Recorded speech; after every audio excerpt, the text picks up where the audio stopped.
Hello every one. ഇന്ന് ഞാൻ ഇവിടെ ഉണ്ടാക്കാൻ പോകുന്നത് എൻ്റെ ഒരു സബ്സ്ക്രൈബർ ആവശ്യപ്പെട്ട റെസിപ്പിയാണ് സാമ്പാർ. ഇവിടെ ഞാൻ ക്യാരറ്റ്, പടവൽ, ചേമ്പ്, 2 വെളുത്തുള്ളി, സവോള, വെള്ളരിക്ക, വെണ്ടയ്ക്ക എടുത്തിട്ടുണ്ട്. അഡീഷണലായി നിങ്ങൾക്ക് തക്കാളി, മുരിങ്ങയ്ക്ക, വള്ളിപ്പയറൊക്കെ നിങ്ങൾക്ക് യൂസ് ചെയ്യാവുന്നതാണ്. ഈ പറയുന്ന പച്ചക്കറികളെല്ലാം നന്നായി കഴുകിയെടുക്കണം. ഇവിടെ ഞാൻ വെജിറ്റബിൾസ് എല്ലാം കട്ട് ചെയ്തിട്ടുണ്ട്.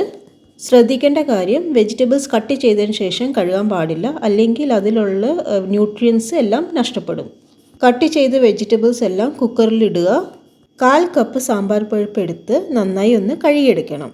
കഴുകിയതിന് ശേഷം ഈ പറയുന്ന വെജിറ്റബിൾസിനെ കൂടെ ഇടുക. അതിനുശേഷം 1/4 ടീസ്പൂൺ മഞ്ഞൾപ്പൊടി, 1/2 ടേബിൾ സ്പൂൺ ഉപ്പ്, വെജിറ്റബിൾസ് മുങ്ങിയിരിക്കുന്ന രീതിയിൽ വെള്ളം ഒഴിച്ച് മീഡിയം ഫ്ലെയിമിൽ 5-6 വിസിൽ കേൾപ്പിക്കുക. ഗ്യാസ് സ്റ്റവ് ഓഫ് ചെയ്ത് പ്രഷർ റിലീസ് ആകുന്ന വരെ ഒന്ന് വെയിറ്റ് ചെയ്യുക.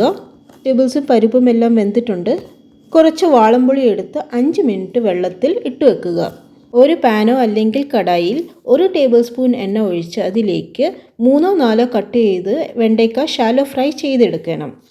വെണ്ടയ്ക്കയുടെ ഒരു കളർ ചെറുതായി മാറി വരുമ്പോൾ വേറെ പാത്രത്തിലേക്ക് മാറ്റി വയ്ക്കുക. സെയിം കടായിൽ 1 ടേബിൾ സ്പൂൺ എണ്ണ ഒഴിച്ച് 1/2 ടീസ്പൂൺ കടുക് പൊട്ടിച്ചെടുക്കുക. ഇതിലേക്ക് ഒരു റെഡ് ചില്ലി, കുറച്ച് കരിവേപ്പിട്ട് ഇളക്കി കൊടുക്കണം. ഇവിടെ ഞാൻ കുക്കറിലിരുന്ന് വെജിറ്റബിൾ ഗ്രേവിയും വെണ്ടയ്ക്കും എല്ലാം കടായിൽ ഒഴിച്ച് മിക്സ് ചെയ്ത് കൊടുത്തു. പിന്നെയാണ് ചിന്തിച്ചത്, അയ്യോ മല്ലിപ്പൊടി, മുളക് പൊടി ഇട്ടില്ലല്ലോ.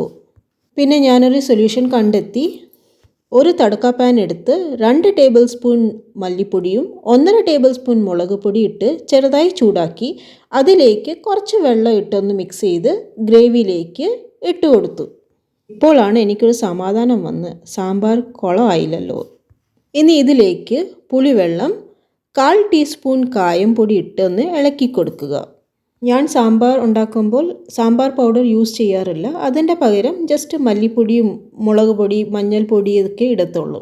സാമ്പാർ ഒന്ന് തിളച്ച് വരുമ്പോഴത്തേക്കിന് മല്ലിയില ഇട്ടൊന്ന് ഗാർണിഷ് ചെയ്യുക. മല്ലിയില നമുക്ക് 3-4 ആഴ്ച ഫ്രഷായി ഫ്രിഡ്ജിൽ സ്റ്റോർ ചെയ്ത് വെക്കാൻ പറ്റും. അതിൻ്റെ ലിങ്ക് ഞാൻ ഡിസ്ക്രിപ്ഷനിൽ ഇട്ട് വെച്ചേക്കാം. ആവശ്യത്തിന് ഉപ്പും ഗ്രേവിയും ഉണ്ടോ എന്ന് നോക്കണം.